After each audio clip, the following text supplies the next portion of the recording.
Our country is in the middle of a skills shortage that's quite literally stopping businesses from growing, from taking on new work.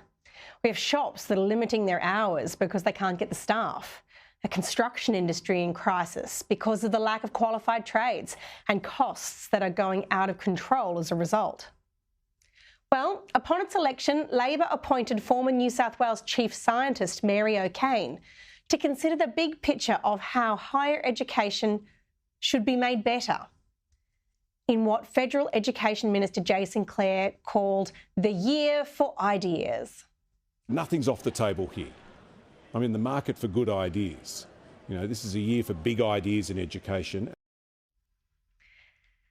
And apart from the fact that this sector has had more inquiries than you can poke a stick at, including a review of all the reviews done, no joke, it might have made sense. On screen, you'll get a sense of how many of those inquiries have been held just in my lifetime. You'd think our system would be top shelf with this level of self-reflection. So when this week the O'Kane Review issued an interim report, people like me were really interested to see what it was going to do with the persistent problem of woke politics trumping free speech on campus, or the way that capable and tenured academics were being pushed out and threatened from their roles by thuggish activist students. I couldn't wait to see how it was going to break the clique of public universities and open the space for entrepreneurial private universities to start filling the gaps left now that the traditional form of these institutions seems more interested in filling diversity targets than in building up our best and brightest to take on the toughest problems and deliver groundbreaking research. And of course, I was conscious about how our international performance continues to slide. But what has the interim report given us?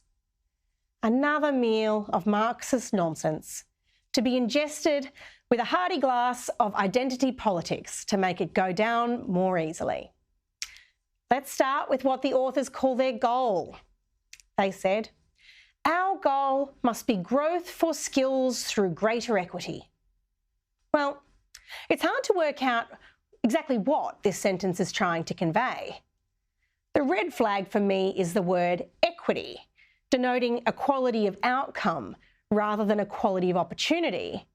And let's face it, the concept at the heart of the Marxist lie.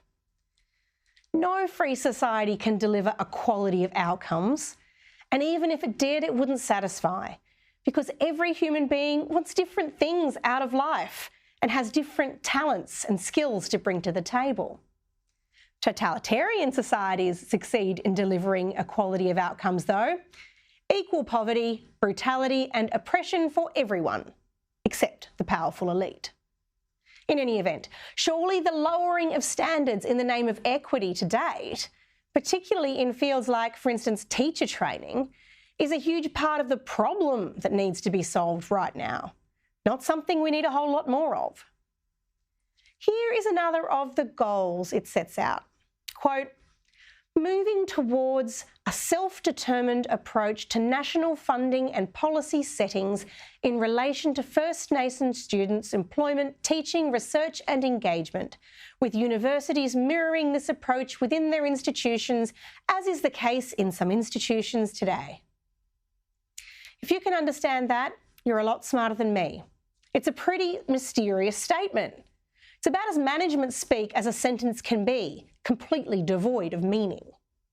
It might be saying that we should let First Nations students determine the amount of public funding they receive and the policy that applies to their own education. I can't imagine that would be a victory for the economic use of taxpayer funds.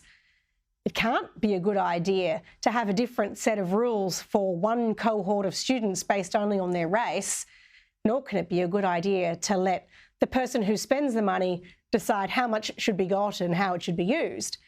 So it seems to me that what could have been a landmark opportunity has instead become another soapbox for those who see the push for diversity measures as above all things.